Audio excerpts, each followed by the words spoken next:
Who do you watch in the UFC that you think has the best boxing? My God, what's his name? You seen Topuria's? Cody Garbrandt? He the best UFC boxer. Have you seen Topuria? Yeah, but I don't know, man. Cody got them hands. But Cody's not, like, I'm not on him, but he's not on the... But I'm saying, we talking about straight boxing. Straight boxing? Ilia Topuria is supposed to be out until 2026, but somehow he's still managing to dominate the entire MMA news cycle. A Dagestani coach just claimed that during one of Ilia's recent training trips, the lightweight champion sparred with multiple big guys, including Alex Pereira, and actually hurt him. Not out cold, not dropped, but enough to make Pereira stop, reset, and feel the power. According to the coach, Ilia's legs are built like granite. His hips generate the kind of force you expect from a middleweight, and when he sits down on a punch, even heavyweights have to respect it. He swears Pereira was 100% feeling those shots and that Ilia wasn't even going full speed. The moment that quote hit the internet, everything exploded. Because if a lightweight champ is really wobbling the guy who knocked out Strickland, Prochaska, and John, then the entire conversation around Ilia versus Islam changes instantly. That kind of power is not normal for 145, it's not normal for 155, and that's why people are losing their minds. From the UFC world, Ilia Topuria says that if you guys ever boxed, he would knock you out based on the first punch. That dude drunk, you know. Hey. You know, a lot of MMA guys, they drink a lot, so he must have been on that alcohol that day. Welcome back to the Fight Grid. Make sure to like the video because the next story is just as insane. Now, let's get into what's happening around Ilia outside the cage and why the UFC isn't expecting him back anytime soon. Ilia's personal life has turned into a full-blown public storm. The divorce speculation, the deleted photos, the messages being thrown around online, it's gotten uglier every single day. And it's not just gossip. There's legitimate life pressure here. The custody situation, his wife reportedly looking for a massive settlement, and the fact that all of this is unfolding in front of millions of people. That's the kind of mental load that crushes fighters. And Sean O'Malley, who usually jokes about everything, actually sounded serious when he reacted to it. He said, when you're dealing with this amount of stress, you shouldn't even think about fight camps. Sean talked about his own past drama and said the only difference is that his wasn't blasted across social media for the entire world to watch. And the timing for Sean couldn't be worse. He got fingered. 2 in the eyes. One of his fingers even went in his mouth. Oh, like, it was deep. Cyril Gane was looking so good in that first round. Tom Aspinall's nose was bleeding. Cyril was landing with that jab. I got a heavyweight. You go in there, and a lot of the times a heavyweight, you see guys not really engage too much because it takes one punch, especially from 2 big punches like that. And Tom was kind of pushing, like coming forward. Cyril was landing beautiful jabs, circling around. He won that round. Both those guys, for being heavyweight, can move so well on their feet.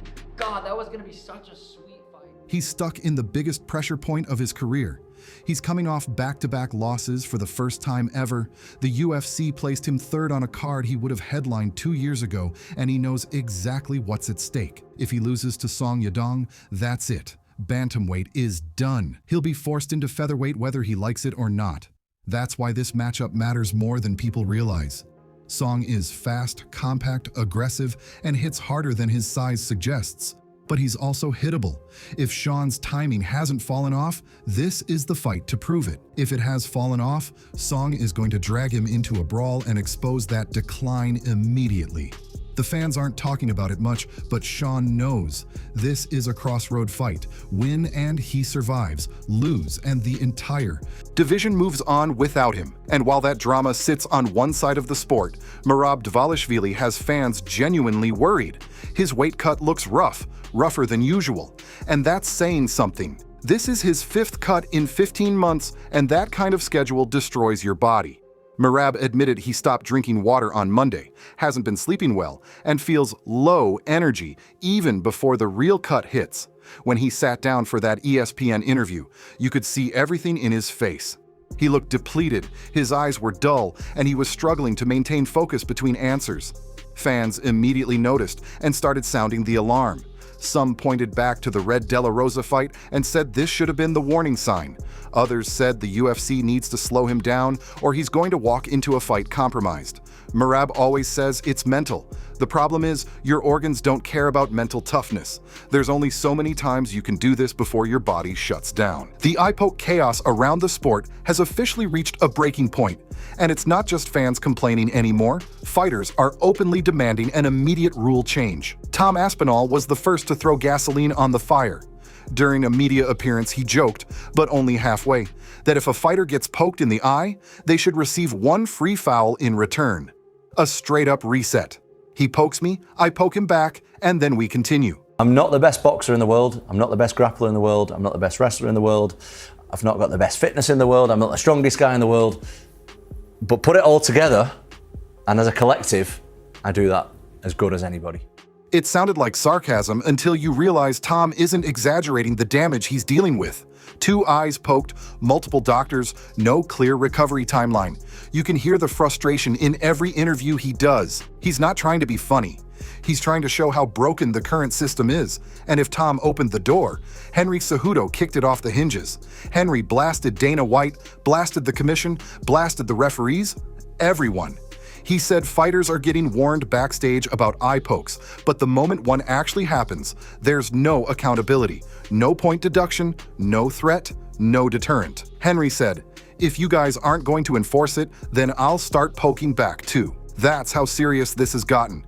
He brought up fighters who have nearly lost their vision and said the UFC can call them warriors all they want, but nobody's giving them their eyesight back when they retire. Then Bilal Muhammad stepped in and pushed things even further. He claimed Ian Gary used eye pokes as a strategy against him in Qatar. According to Bilal, the moment a fighter realizes they can get away with it, they use it to reset momentum, break rhythm, and take away range.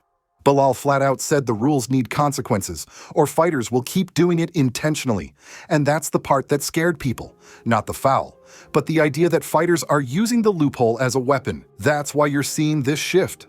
Eye pokes aren't an accident anymore. They've become a tactic, and the roster is tired of pretending otherwise. And speaking of chaos, Tom Aspinall is dealing with a second storm at the same time.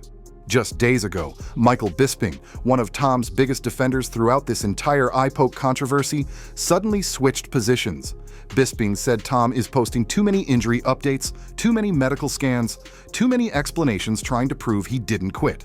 Yeah, I don't really like the notion of that either. It didn't look like he won, and then he's getting a title shot. I think people are a little bit sour about that. I just want to fight. I want to be as active as possible. I want to fight as much as frequently as I possibly can. Yeah, I just want to get back to what I do. And in Bisping's eyes, it makes him look weaker.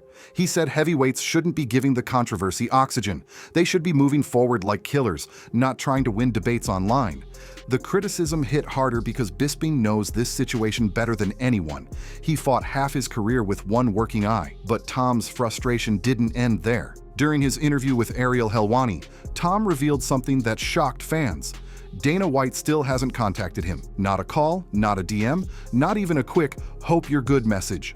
Nothing. Tom said he's always handled things through Hunter Campbell, but he expected some acknowledgement from Dana after the injury. Instead, Tom felt like Dana dismissed the damage publicly, even suggesting there was nothing wrong with his eye. Meanwhile, Tom is talking about surgery, about injections directly into the eyeball, and about possibly being sidelined until mid-2026. Heavyweight is already a thin division. The champ being out that long would freeze everything. But if you want real chaos, the Kamaru Usman situation is turning into a tornado. His manager, Ali Abdelaziz, is campaigning hard for Usman to fight Islam next. According to Ali, Usman's resume makes him the most deserving name in the division. And that argument lasted about 30 seconds before the entire MMA community detonated it. Fans pointed out that Usman is 1-3 in his last 4 and hasn't put together a real streak since 2021. Others said Ian Gary or Shavkat Rakhmonov clearly deserved the shot and accused Ali of trying to double dip on manager money since he handles both fighters. The comments were ruthless, people saying not a single person, species, plant, insect, or oxygen molecule on Earth wants that fight right now. Then Tyron Woodley added a nuclear layer on top of it. He said the entire Usman is the welterweight GOAT argument is ridiculous. According to Woodley, he had the tougher road, the harder matchups, and the most underappreciated run in the division's history. But he didn't stop there. He said Usman only thrived because he brown-nosed the UFC, took every fight they offered, never complained about money, and made sure to stay cozy with Dana. Woodley said, "He's not the greatest welterweight of all time. He's just the biggest kiss-up." That guaranteed a fiery response, and fans are waiting for Usman to hit back. Right behind that, the long-running beef between Usman and Ariel Helwani resurfaced. Ariel was the one who publicly said Usman doesn't deserve the Islam title shot. Usman fired back, calling Ariel a glorified fan with no credentials. Ariel slapped back even harder, pointing out that Usman's manager banned ESPN from interviewing his fighters years ago and accusing Usman of being sensitive about the idea that he hasn't earned a title fight. This feud has been simmering for almost 5 years, and now it's all coming out again. And finally, Strickland. Of course, Strickland found a way to steal a headline. He just rejected a fight on the Australia card because he refuses to hand over half his paycheck for medical insurance. He said he doesn't have international coverage, and he's not flying across the world just to get paid less and risk fighting without proper protection. He also said the middleweight division is dead, claims Khamzat is out with surgery and religious commitments, and joked that he'd be better off fighting for a 205 belt because at least something is happening up there. Only Strickland could turn down a fight and somehow still get the entire division arguing about who's actually active. Here are your rapid-fire UFC updates before we wrap. Josh Hokett finally got his opponent, Denzel Freeman, for the first Paramount card after multiple guys turned the fight down. Alex Perez will be facing Charles Johnson on UFC 324, with Perez looking to rebound after a rough 1-3 stretch. Cam Ralston is set to fight Cody Brundage on January 31st, and Henry Cejudo says this weekend is his retirement fight, unless the UFC gives him Brandon Moreno. In that case, he's suddenly unretired. Classic Cejudo logic. Stick around. This is where the real news breaks first.